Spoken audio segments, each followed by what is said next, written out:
Good evening and welcome to the Financial Week. I'm Anthony Lug. United Oil and Gas has secured a 2-year extension for its Walter Morant offshore exploration license in Jamaica, which is now valid until January 31, 2028.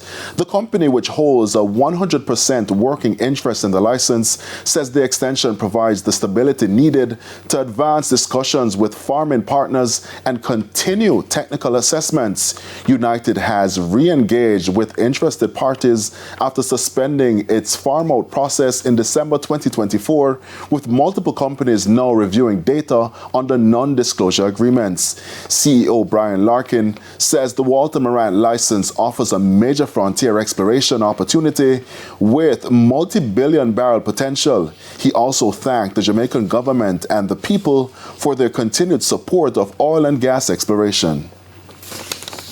The JSE index advanced by 1,255 points, while the junior market index advanced by 17 points. The 49 shares advancing included A.S. Bryden and Sons Holdings US dollar shares, Iron Rock Insurance, Cygnus Credit Investments 8% preference shares, Caribbean Assurance Brokers, and Pulse Investments.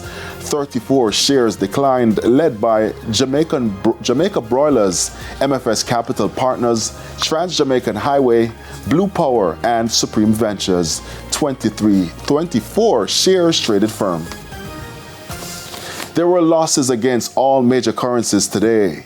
Trading ended with banks and cambios selling the US dollar for an average $158.44. The Canadian dollar is being sold for $113.07. The pound is going for $206.39, while the euro is selling for an average $170.97.